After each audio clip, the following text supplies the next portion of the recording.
जय श्री राम दोस्तों, आप देख रहे हैं यूट्यूब चैनल ज्ञान स्टार प्लस। तो दोस्तों, आप सभी का हार्दिक स्वागत और अभिनंदन। देखिए दोस्तों, आज हमने आपके लिए कमेंट चुना है पन्नालाल बाबा का। और पन्नालाल बाबा लिखते हैं कि जल ने सबकी प्यास बुझाई, पर जल की प्यास किसने बुझाई। प्रश्न या पहेली बड़ा इम्पोर्टेंट है, बहुत ही अच्छा है दोस्तों। इसका उत्तर जानने से पहले जो भाई हमारे चैनल पर नए हैं उन भाइयों से मेरा निवेदन है कि ऐसे ही कंटेंट देखने के लिए आप हमारे चैनल को सब्सक्राइब ज़रूर कर दें, साथ ही बेल आइकन को भी प्रेस कर दें, जिससे कि आने वाले वीडियो का नोटिफिकेशन आपको मिलता रहे। दोस्तों, प्रश्न बहुत अच्छा है कि जल ने सबकी प्यास बुझाई।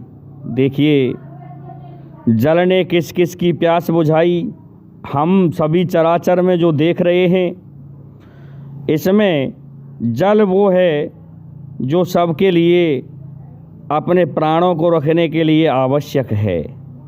इसके बगैर हम जी ही नहीं सकते। जल ने और तो और दोस्तों, आपको एक कथा सुनाता हूँ कि कुंभज ऋषि आपने सुना होगा। कुंभज ऋषि अर्थात उस अगस्त्य मुनि की भी प्यास बुझाई। हमारे यहाँ गोवर्धन पर्वत पर जब इंद्र ने कोप किया था, उस समय बहुत अधिक वर्षा की थी। इतनी वर्षा की कि इस ब्रजकोई में बहा दूं, लेकिन इंद्र को ये नहीं पता था कि एक अलौकिक शक्ति भी है और जो इस समय गोकुल में ही है, गिरिराज पर्वत पर ही उपस्थित हैं। तो उन्होंने क्या किया, गिरिराज पर्वत को धारण कर लिया और जो बरसात हुई उस वर्षा के जल को अगस्त्य मुनि पी गए। अगस्त्य मुनि क्यों पी गए दोस्तों, कि ब्रह्मा जी ने एक बार एक यज्ञ किया था।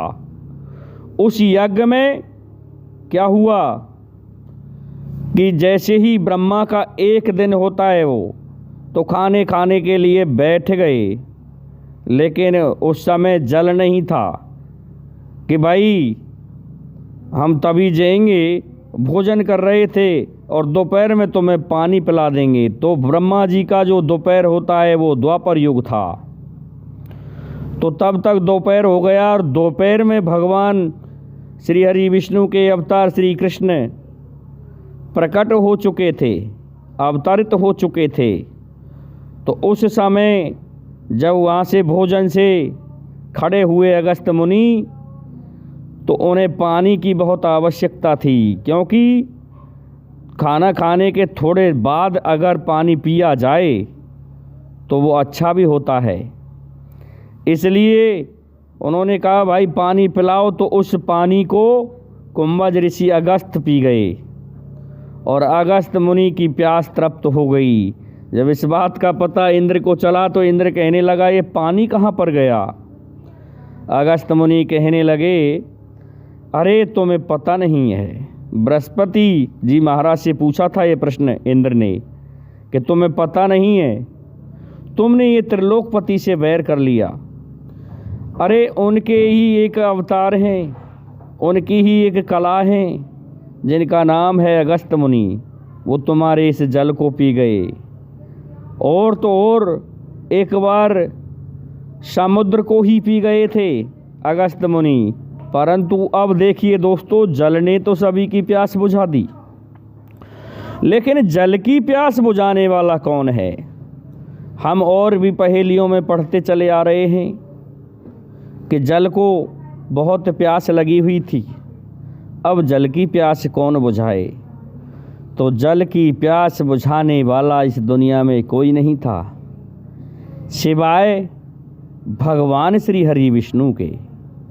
देखिए, देवताओं से भय करके समुद्र में जाके छुप गए थे, राक्षसों से भय करके देवता समुद्र में जाकर छुप गए थे। उस समय स्वयं जल को प्यास लगी थी। तो भगवान श्री हरि विष्णु ने उस समय देवताओं से कहा था कैसा है देवताओं, मैं समय समय पर तुम्हारी इन आवश्यकताओं की पूर्ति करता रहूँगा। तो देखिए, एक तो जल की प्यास उस जगह बुझाई थी। लेके चलते हैं हम आपको राम सेतु पर। उस समय भी जल को प्यास थी। जल ने कोई रास्ता नहीं दिया भगवान राम के लिए। जब भगवान राम से जल ने यही कहा था कि ऐसा है प्रभु, मेरी प्यास बुझाने का मतलब एक ही होता है कि आप मुझे नष्ट करने के बजाय आप इस समुद्र पर सेतु बना दो। तो भगवान श्री राम ने सेतु बनाया और सेतु बना करके उस समय स्वयं समुद्र देवता प्रकट हुए थे, जल देवता प्रकट हुए थे, वरुण देवता प्रकट हुए थे। उन्होंने यही कहा था कि हे प्रभु, जब आप मुझे सुखा दोगे तो ये चराचर जितने भी जीव जंतु हैं सभी मेरे बिना अकुला उठेंगे, इससे भारी पाप लगेगा। इसलिए हे प्रभु, मेरी एक राय है कि हम कभी भी रास्ता नहीं दे सकते, हमारा ये स्वभाव है, आप पुल बना दो। तो देखिए दोस्तों, वानरों ने पुल बनाया और पुल बना करके भगवान श्री राम लंका में जा कर के पहुँचे। इसी प्रकार से जल को और कहाँ प्यास लगी, देखते चलिए दोस्तों इस कथा में। एक ऐसा भी स्थान आया कि जल 3 ठोर कहाँ नहायो, और काई की वन कछनी काची, काय को तिलक लगायो, जल 3 ठोर कहाँ नहायो। देखिए, एक स्थान तो ये आ गया। दूसरा स्थान वह भी है जिसे हम समुद्र मंथन कहते हैं। समुद्र मंथन के समय देखिए, मद्राचल मेरु पर्वत की रई बनाई गई, शेषनाग की नेति बनाई गई, और उसे बना करके जब समुद्र का मंथन किया गया तो जल में से बहुत से रत्न निकले। उनमें अमृत भी एक महत्वपूर्ण था। उस अमृत को पाने के लिए देवता और राक्षसों में युद्ध होने लगा, परंतु भगवान श्री हरि विष्णु ने अपना एक दूसरा रूप धारण किया, जिसे हम मोहिनी अवतार भी कहते हैं।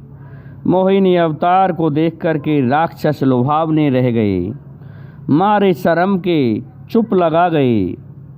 उसके रूप से ही इतने मोहित हो गए कि पागल हो गए राक्षस। और देखिए, गरुड़ ने ऐसा किया कि उस अमृत कलश को लेके उड़ गए। जब अमृत कलश को लेके उड़ गए, राक्षसों ने पीछा किया तो जगह जगह पर कई स्थानों पर 4-4 बूंदें गिर गईं। उनमें से जो आजकल हमारे यहाँ चल रहा है प्रयागराज, 4 बूंदें वहाँ भी गिरी थीं। इसलिए प्रयागराज को पहला हम अमरता का स्तंभ मानते हैं। इसीलिए तो इसमें महाकुंभ का मेला है, जो 144 वर्षों के उपरांत आया है। दूसरे दोस्तों, उज्जैन, नासिक और तो और हमारे वृंदावन में यमुना तट पर 4 बूंदें गिरीं। इस कारण से ये तीर्थ धाम बन गए, और तीर्थ धाम बन गए, इससे जल को संतुष्टि मिली कि हाँ, अब मेरी भी पूजा होगी। तो जल की प्यास दोस्तों जहाँ भी बुझाई है, वहाँ भगवान ने बुझाई है। भगवान ने इस प्यास को बुझाया, और स्वयं श्री हरि विष्णु के अवतार श्री कृष्ण ने उस स्थान पर बंसी बजा बजा करके स्नान किया है दोस्तों, जिसे हम यमुना तट कहते हैं, वृंदावन का यमुना तट। इसी प्रकार से नासिक पंचवटी वाला तट, इसी प्रकार से हरिद्वार का, और इसी प्रकार से सबसे बड़ा महाकुंभ मेला जो कि हरिद्वार प्रयागराज में चल रहा है। प्रयागराज में दोस्तों इस मेले में बहुत लोग स्नान कर रहे हैं, और कहते हैं कि स्नान करने से पापों का नाश होता है। इंसान उन पापों से छुटकारा पाके अमरता की ओर बढ़ता है। अमरता कौन सी अमरता? आध्यात्मिक अमरता। कहते हैं इससे ये आस्था है हमारी, इससे हमें संतुष्टि होती है और हम सोचते हैं कि हम निर्मल हो गए। तो दोस्तों, इस प्रकार से जल की प्यास जगह जगह तीर्थ स्थान बना करके भगवान श्री हरि विष्णु ने ही बुझाई है, बाकी जल की प्यास किसी ने नहीं बुझाई। जल को जब जब प्यास लगी तब तक भगवान ने उनका सहयोग किया और जल की प्यास को बुझाया। समय समय पर दर्शन दिए और दर्शन दे करके जल देवता से कहा कि ये लो, ये तुम्हारी प्यास का मैं इंतज़ाम कर रहा हूँ। तो दोस्तों, मैं समझता हूँ पन्नालाल बाबा के इस प्रश्न का उत्तर आपकी समझ में आया होगा। तो अब आप सभी से मेरा निवेदन है कि आप हमारे इस वीडियो को लाइक, शेयर और सब्सक्राइब कीजिए, साथ ही बेल आइकन को भी प्रेस कर दीजिए, जिससे कि आने वाले वीडियो का नोटिफिकेशन आपको मिलता रहे। दोस्तों, जय हिंद, जय भारत, जय जय श्री राधे, जय जय श्री राम।